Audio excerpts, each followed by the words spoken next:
welcome to another edition of In the Neighborhood. I'm sitting here with Corbin McCauley. I'm a financial advisor. All right.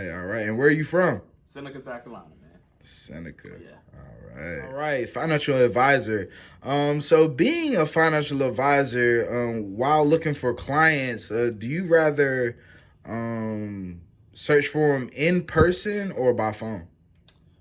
I'm more in person, and it's because you get a personal touch with that. So what I do is I have a tent, I have a table, I set up different places, and I let people come talk to me, and I tell them, be authentic and just tell them what I do and how I can benefit them.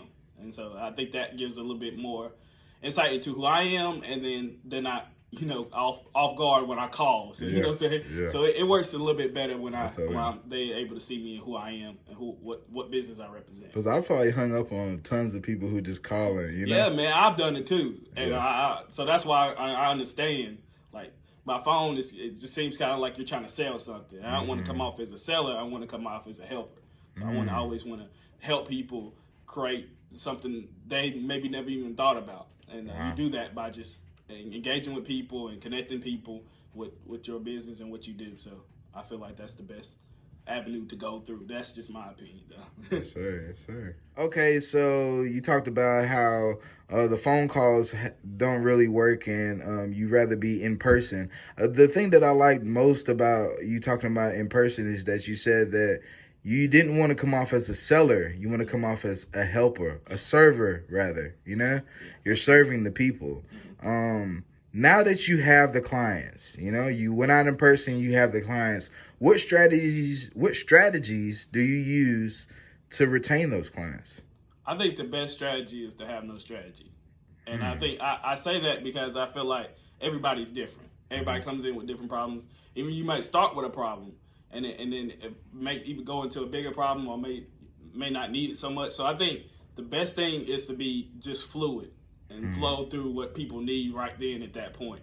I think coming in with a strategy, coming in and saying this is how I'm gonna do this is just, again, goes back to that being a seller and making people feel like you're trying to sell them something versus just being fluid and being who you are. And I think that's the best way to retain people is just be who you are, be authentic, and come with something that they need, not what you need, but what they need. So I think that's the best. That's really the best strategy is to have no strategy. All right, that's something there. All right, no strategy is the best strategy. Okay. Next question.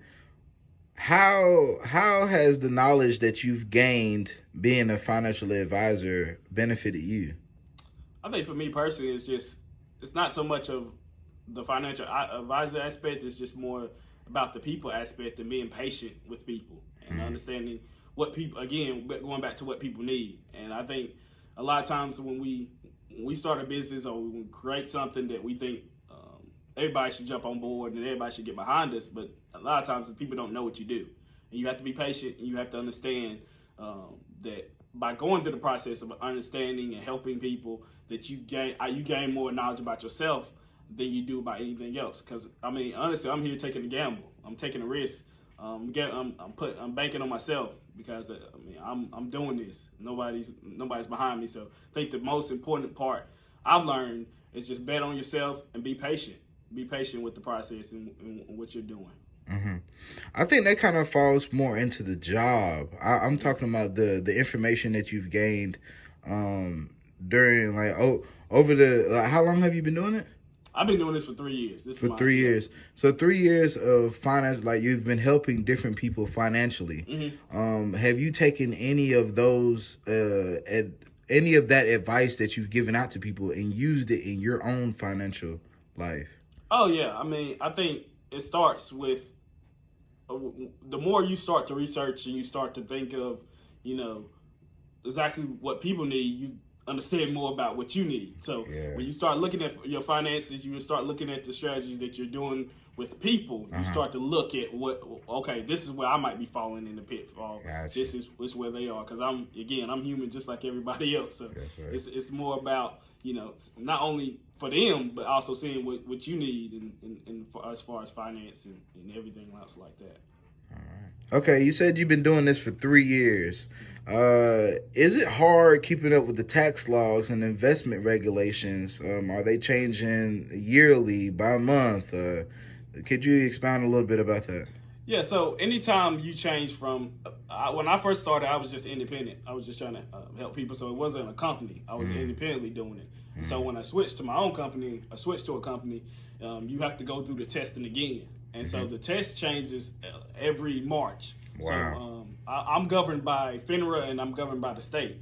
So you have to make sure you keep up, not only keep up with the state regulations, but also FINRA's regulations, and then make sure that you're kind of, you're giving people the right advice. You're not, you're not taking advantage of people and just different aspects. So you always got to be mindful of what the rules are, how they change, how they grow, the things they put in, things they take out. So it's always important to keep up with that almost regularly.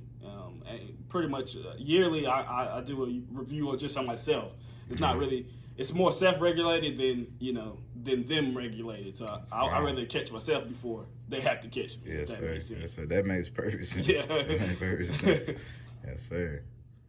I would imagine keeping up would be hard, but like you said, I like the fact that you're keeping up with yourself, like checking yourself before you get checked. Absolutely, man. That's definitely that's brilliant.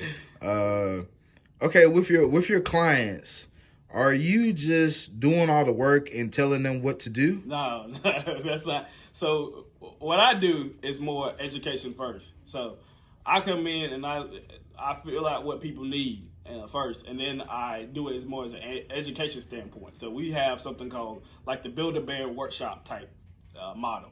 So what we do, we come in from the start to beginning. We're with you the whole time. So we help you build out a portfolio, go through your financials, whatever you need to do to learn it yourself, learn the education yourself. Because we want to make sure that people who come in here leave here with the knowledge and education to pass that along to their kids or co-workers or whatever. Wow. We want that education to keep growing. We want our community to keep growing. So within that, you have to be able to take a little hits on that. You know what I'm saying? So if I'm sitting here, I might not be able to charge you as much as I can, but you leave here with a better understanding exactly where your finances are and what you need to do in order to either come back and gain the knowledge or move on and help other people. But I always say I don't want to have this job in 20 years. I want to have to find something else to do. So I think that's the most important part to me. So are you saying that your clients are possibly going to be financial advisors themselves? I would hope for them to do that, or maybe not even take it that far, but maybe have the knowledge to enable to teach other people to do it. Teach one, reach one, teach one. You know all right. So I want to make sure that at the end of the day, that everybody, I know in this area, I can't control everything else, but I know in this area, I want to make sure everybody has that knowledge to continue to gain at least a little bit of education about finance, even if you don't go to a university or college, you never step in the classroom, but you can come in here and you can gain that knowledge and the education and leave here feeling not only better about yourself, but maybe help your kids down the road. So that's what I'm all about. Amen. I love that. All right, this is the last question. Before you answer this question, make sure it's somebody that you can get me in touch with. Who do you think I should interview next on In the Neighborhood? I'm talking authors, musicians, leaders in the neighborhood, leaders in the community, you name it. Who do you have in mind? I think Dr. Daryl Morris. Not only is he a doctor, optometrist here in Clemson, but he also a community leader, a guy who who starts a business from the ground up and continues to lead by example every day. So I think that's one of the people I know. If I was doing this, then that's who I would go to. So. All right, Dr. Morris. Yeah. I'm looking for you. Yeah. All right. Hey, thank you, man. Thank you for your time. Appreciate you, bro. Thank you for your financial advice, man. Yeah. And I wish you the best in the future. I appreciate it. Thank you.